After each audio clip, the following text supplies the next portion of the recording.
Danger, Dr. Danfield.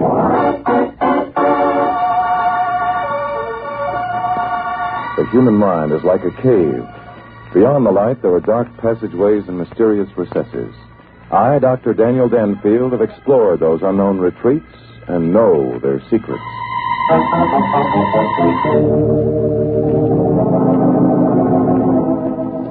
Dr. Daniel Danfield, authority on crime psychology, has an unhappy faculty for getting himself mixed up in hazardous predicaments because of his astonishing revelations regarding the workings of the criminal mind. As our story opens, we find Dr. Danfield in his office dictating to his pretty young secretary, Rusty Fairfax. Period paragraph. And naturally, I was glad to avail myself of the opportunity and excitement of studying a criminal mind when the criminal believed that he was completely free from suspicion. It was 4 weeks ago today that my secretary, Miss Fairfax, arrived 5 minutes late for work. Good morning, Miss Fairfax. Is that a package for me? The postman just gave it to me. Mind if I open it? Oh, why not, Miss Fairfax? Does the return address indicate from whom it was sent? There isn't any return address. No. Well, in that event, we'll open... Is there something wrong, Miss Fairfax? There certainly is something wrong. Look. By George. The package seems to contain some excellent samples of United States currency. It sure does. They're $1,000 bills. How many are there? 7, 8, 9, 10. $10,000. Dan, who do you suppose sent them and why? Well, possibly some counterfeiter wanted me to see an example of his work. These bills aren't counterfeit. Wait a minute. Here's a note addressed to you. Indeed? Let me have it, Miss Fairfax. Probably it contains the answer to the riddle. Wow. Very extraordinary. Well, what does it say? Say? Oh, here, I'll read it to you, Miss Fairfax. Danfield, be smart and forget where you were on August 31st. Most unusual. Who signed it? There's no signature, Miss Fairfax. Well? Well, what? Where were you on August 31st? Don't be ridiculous, Miss Fairfax. I haven't the faintest idea where I was on August 31st. Have you? Of course. Where were you? With you. Let's not be facetious, Miss Fairfax. The fact that someone has mailed me this money is highly significant. Now, let me see. Dan, I know. No, what, Miss Fairfax? August 31st was the Saturday of Labor Day weekend. You didn't give your usual lecture at the university, and I went up to Connecticut to visit my folks. That's right, Miss Fairfax, and that proves you're wrong, doesn't it? You weren't with me, after all. As a matter of fact, no one was with me. I spent the day... By George! Think of something? Indeed I have, Miss Fairfax. There was a telephone call from a man named, well, what was his name? Are you asking me? Yes, you see, it's very important... Perhaps that's your mysterious friend calling again. I doubt it. Hello, Danfield speaking. Oh, yes, Captain Otis. Captain Otis. That means another case, I suppose. Yes, Captain? I see. Well, what's unusual about the circumstances? Indeed. What's the gentleman's name? Norman Miles. That's it. That's the man's name. What? Oh, yes, I know you just said it was. I'm sorry, Captain. Yes, indeed I will. Miss Fairfax and I will be out to the Miles home in less than an hour. Goodbye. Well, what's it all about? A gentleman named Norman Miles was found dead in his bed this morning. He was murdered, Miss Fairfax. What's that got to do with us? It was Norman Miles who called me on the phone August 31st and asked me to investigate 3 relatives, one of whom he believed was planning to murder him. But you're not a detective. You've said so 100 times. But I suppose you've got to have your fun. Yes, you're quite right, Miss Fairfax. That's why I kept Mr. Miles' offer in the back of my mind. And the details that Captain Otis has just given me have put an entirely different light on the matter. Oh, they have? Well, whatever Captain Otis told you doesn't prove it was Norman Miles who sent you this money. I think it does, Miss Fairfax. In fact, I know it does. Norman Miles knew he was going to be murdered. And he wants me to apprehend the man who murdered him. I seriously doubt that statement. Oh, then I shall prove it to you. If you'll get your notebook and come along with me, I'll introduce you to one of the most interesting cases we've ever investigated.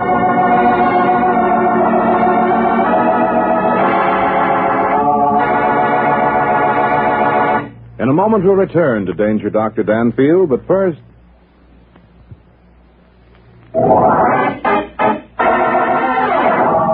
And now for the second act of... Danger, Dr. Danfield.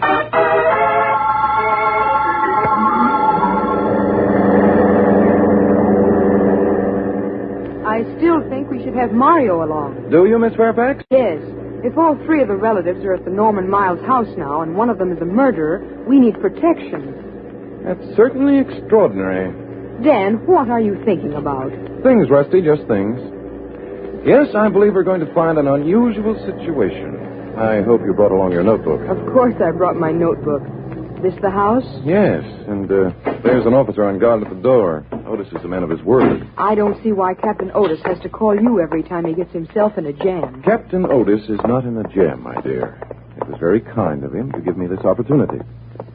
Hello, officer. I'm Dr. Danfield. Oh, okay, Doc. We'll go on in. They're waiting for you. Thank you. I should judge by the pretentiousness of Mr. Miles' home that he was well able to advance us $10,000, wouldn't you, Rusty? And for the same reason, I can see why his relatives would want him dead.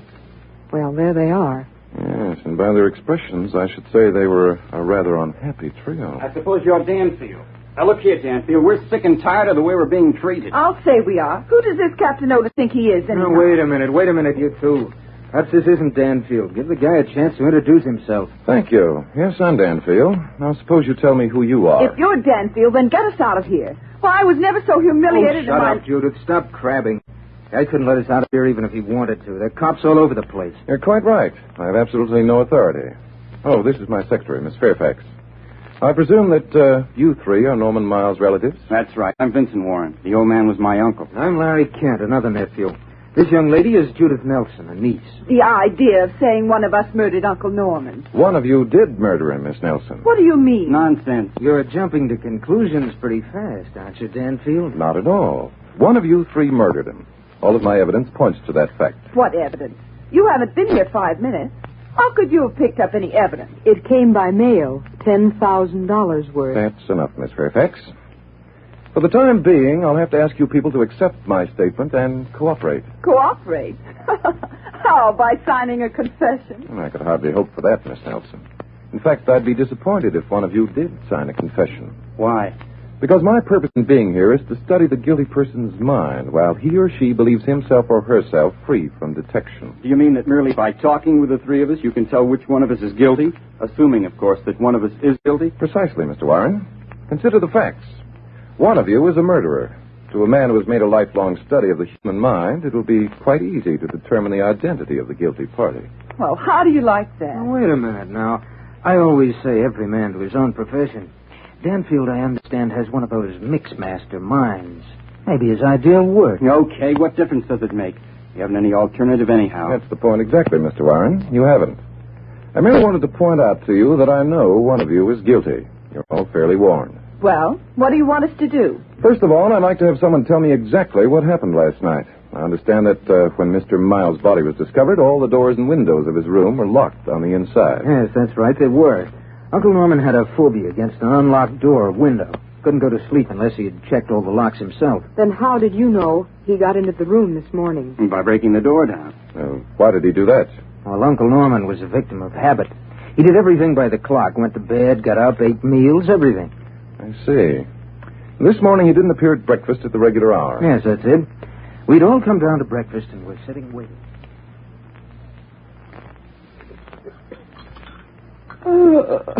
Judith, you have to keep yawning. You're making me sleepy. Oh, sorry, darling. I can't help it. I'm not used to getting up in the middle of the night. Neither am I. Sometimes I wonder if all this is worth it. Well, it's worth it to me. The way things are going in my business, I could use $1/3 very nicely. Well, who couldn't? That's what I tell myself every time I'm ordered down here for a weekend. Vinny, I say, 1/3 of a cool $1 million is a lot of dough. Quit beefing and go earn your money. Well, what kills me is that he picked a weekend to order us to come and see him. I had a party planned up in the mountains. Oh, well, it's worth it, I guess. Sure it is. Uncle Norman can't live forever. I'm beginning to doubt that. How old is he, anyhow? 73, his last birthday. Say, wouldn't it be a joke on us if he left his dough to a home for stunted ducks or something? No, he wouldn't do that. He's told us enough times that we're his kids. Say, what time is it anyway? Time? All right, 8:15. Why? Why? Uncle Norman would die rather than be late for breakfast. He told us last night that breakfast was to be at 7:45. Well, maybe he did die in his sleep. Oh, well, why worry about it? He'll be all right. I think one of us ought to go up and see if he's all right. What good would it do? He always keeps his doors locked. Oh, we could wake him up by knocking. Are you kidding? Uncle Norman wouldn't wake up if a bomb exploded under his bed. He's that deaf. I think Judith's right. We ought to do something. I'll go up. No, wait a minute. We'll all go. What's the matter, darling? Afraid to let me have a few minutes alone with our dear uncle? You bet I am, you little sneak. I don't trust you as far as I can throw an anvil. Why, you rat! Oh, quit it, you two. Let's get going. You know how Uncle Norman feels about us quarreling. Now, come on. The least we can do is respect his wishes when we're in his house. Oh, don't set yourself up as a model, Larry. You're no paragon. But at least I've got the decency to... cut it out. We're all putting on an act, so why not lay off till we get away from here? You started it. Now, here's Uncle Norman's room. Now, shut up, both of you. Listen to that guy, will you? Try it again, Larry, and louder. Uncle Norman! Uncle Norman! Hey, do you suppose something's happened to the old boy? He's not that deaf. What are we going to do? We've got to do something. Try the knob. It's locked. He always locks his door. He's had another heart attack. I just know he has. Uncle Norman! Uncle Norman! Well, we'll never hear you. Well, what are we going to do? Why don't you force the door? We've got to find out what's wrong. And raise the old Harry if nothing's wrong. Well, we can't just stand around here all day waiting for him to wake up. Something's happened to him, or he'd be awake before now. Come on, Penny, put your shoulder to the door. Okay, only don't forget it's your idea. Once more now. Give me that. That's it. Come on. Oh, thank heavens. There's Uncle Norman in bed, sound asleep. Now, open a window, someone. It's hot as blazes in here. I'll do it. Hey, Penny, come over here. What's the matter? Look. Good heavens, he's dead. He's not only dead, he's been strangled, murdered.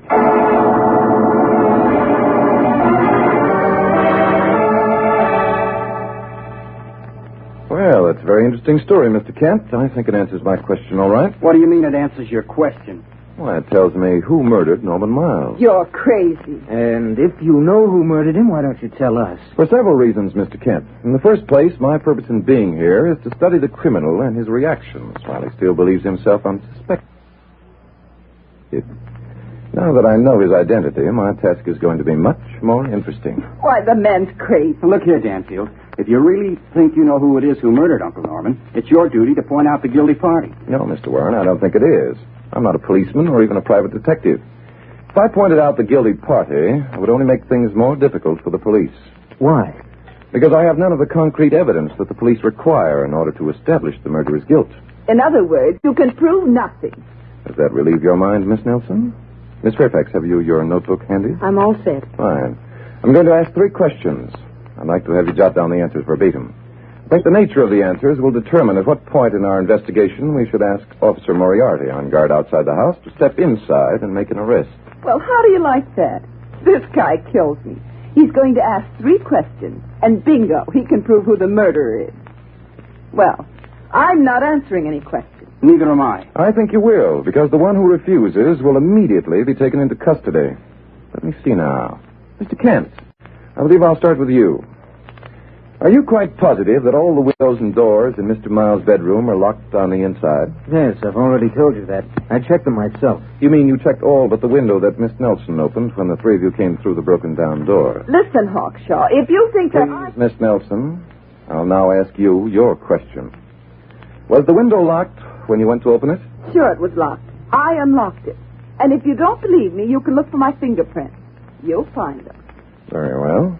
Mr. Warren, have the 3 of you been separated at any time since you discovered the body? Well, since the others came through with answers, I suppose I'd better. No, we all came downstairs, called a doctor, and then the police. We stayed in this room until they arrived. Excellent. Miss Fairfax, have you got all that down? Verbatim, Dr. Danfield. Thank you. Now, will you please step to the door and ask Officer Moriarty to come inside, please?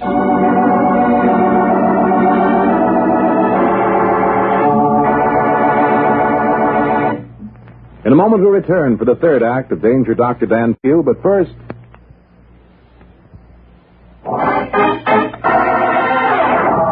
Now for the 3rd act of Danger Dr. Danfield.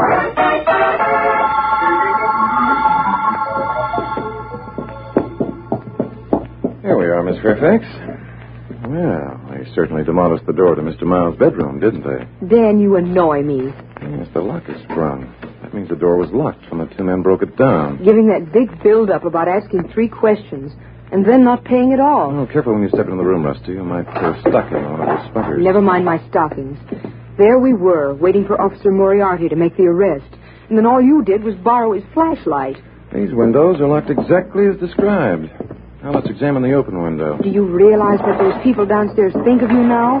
They're laughing at you. When this story gets out, your reputation will be ruined. Indeed. Possibly we'd better check the fingerprints on this window lock just to make sure that Miss Nelson was telling us the truth. What's your opinion, Miss Fairfax? My opinion is that we'd better get out of here before we make bigger fools of ourselves than we already have. Well, look here. Look where? Never mind. Your lack of interest in this case surprises me, Rusty. Come along now. No, Dan, wait. I am interested in the case, only... Only what? It's you I'm interested in. You've got such a good reputation. I don't want to see it ruined, that's all. Rusty, you're really a very nice person. Come on now. In less than 15 minutes, we'll have found what we're looking for. I promise it.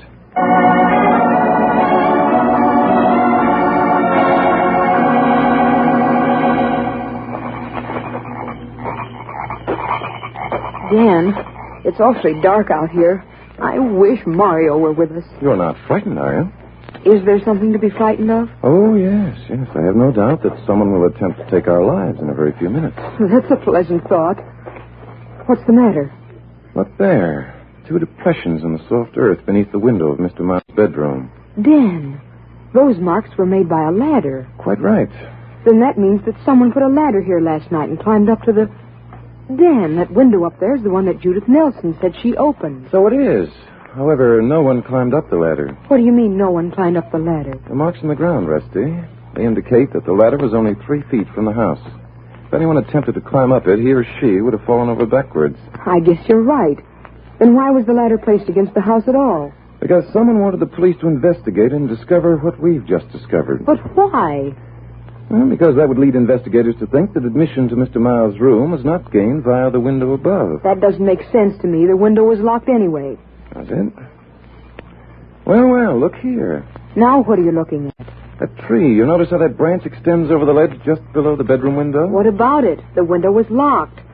Dan, what are you going to do? I'm going to climb the tree. You stay here. Dan, no, I'm coming too. Don't be ridiculous. Women aren't supposed to climb trees. Dan Danfield, you come back here. That limb won't hold you. Don't shout so, Miss Fairfax. I don't want to be caught up in this tree. Oh, you don't? Well, how do you think that I... Oh. What was that? Rusty! Rusty! Hey, this limb is breaking. Doggone it, I'm falling. Rusty! Rusty! Hey!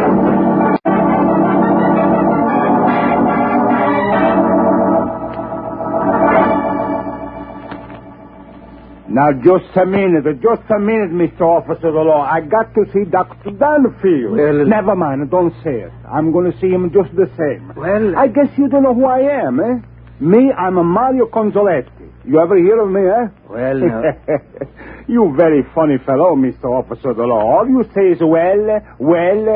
What's the matter? You don't speak English like me? Well, There you go again. Well. That doctor must have get himself in another pickle, man. No. You stay here, Mr. Officer of the Law. I'll speak some other. Hey, Doctor!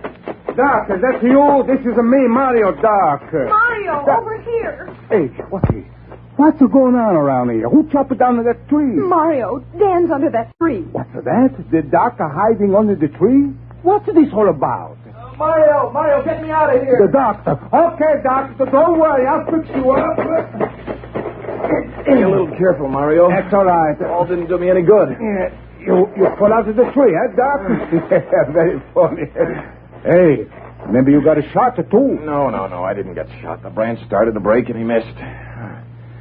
There, I'm all right. Where's Rusty? Dan, over here. Rusty, you all right? Oh, sure, she's all right, Doc. When a woman can talk, she's all right. Let's not try to be funny at a time like this, Mario. Is me funny? What happened, Rusty? Somebody came up behind me and hit me. I went out like a light. Yes, and then he shot at me. Well, I saw where he went.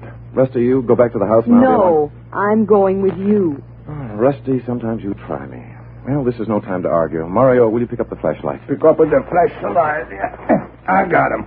Where we go now? Over to that small building behind the garage. Our attacker was heading in that direction. Well, frankly, Mario, I'm glad you haven't along. Me hopping along? That's very funny. I've been looking for you all day. You should not go off without Mario, Doc, no? Perhaps you're right. Shouldn't we be a little less noisy? If the person we're after is in that building... He isn't in the building, Miss Fairfax. I'm sure of it. Here we are. Hold that flashlight on the door, Mario. Okay, Doc. Well, that was easy. Throw your flashlight around inside, Mario, will you please? That's fine. Now follow me. No. You better let me go first, Doc. If that fellow is here... He isn't here, Mario. I've already told you that. The place is empty, all right. Not quite, Rusty. What do you mean it isn't? This is nothing but a tool shed. Hey, maybe somebody's hiding behind those boxes, huh? There's no one hiding behind the boxes. Well, just as I thought. That Doc, he's always thinking. Yes, that settles it. Come along. We can return to the house now, and this time we can identify our murderer without asking any questions.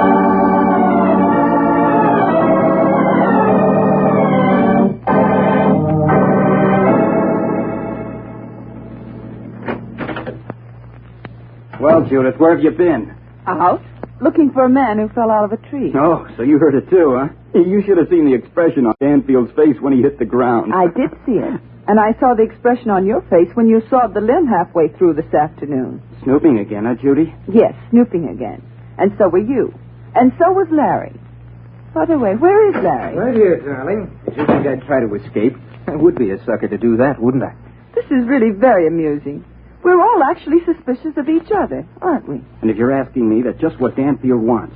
He thinks the guilty party will break down under the strain of wondering which one of us he's going to put the finger on. You sound worried, Vincent. I suppose by that crack you mean I've got something to worry about. Well, have you? Oh, stop it. None of us killed Uncle Norman. If we keep this up, we'll beat each other's throats. She's right, Larry. Sorry I went off the deep end. Sure, okay. Let's forget. Oh, here comes the great man now. Remember, whatever he says, we stick together.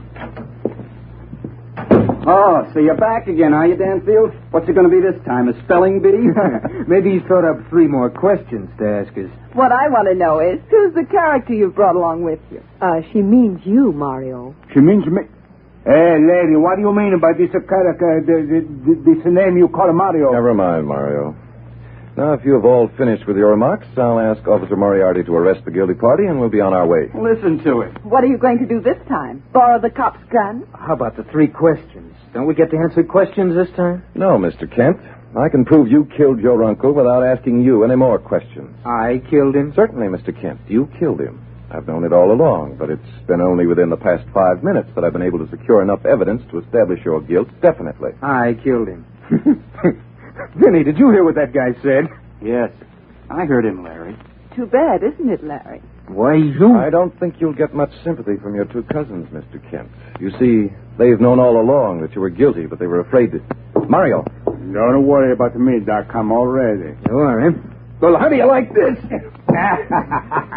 Funny fellow. You want to know how Mario likes it?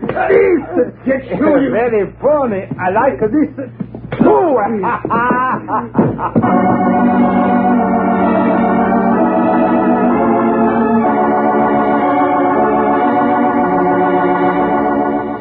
In a moment we return for the conclusion of our story, but first...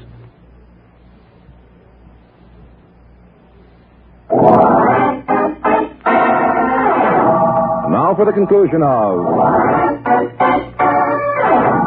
Danger, Dr. Danfield. New paragraph. I wish to mention that it was through the courtesy of Captain Otis of the police department and the able assistance of Miss Fairfax and Mario that I was availed this opportunity of studying the criminal mind under these circumstances, which... Miss Fairfax, I'm not through. I'll say you're not. And if you don't tell that lecture class of yours how you knew how the murderer got into Norman Miles' room, I'll write it in myself. Miss Fairfax. I mean it. I believe you do.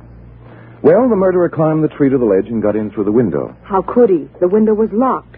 Judith Nelson swears she unlocked it when she opened it that morning. Miss Nelson only thought she unlocked the window. What? Yes, you see, Larry Kent had loosened the hasp earlier in the day so that when Mr. Miles locked his window at night, the lever slid over the catch instead of under it. Then, of course, Mr. Miles didn't lock his window, but thought he had. That's right. Kent later entered the room through the window and strangled his uncle. However, the next day, he had the problem of tightening the hasp without detection. But you established that all three of the suspects had been together all day. Yes, which meant that Mr. Kent had to wait until nightfall to tighten the hasp back into place and to remove his fingerprints. And it was Kent who shot at you and then ran toward the tool house. Yes, he wanted to return the screwdriver. He didn't want anyone to find out that tightened the hasp. But how did you know it was Larry Kent? I saw him when I was falling out of the tree. Oh. Then you didn't know. Yes, I did, Miss Fairfax. I knew he was guilty all the time because of my knowledge regarding the workings of the human mind. I see. Dan? Yes, Rusty? Do you, by any chance, know what I'm thinking of right now? Indeed I do, Rusty. Lift your chin a little higher, please.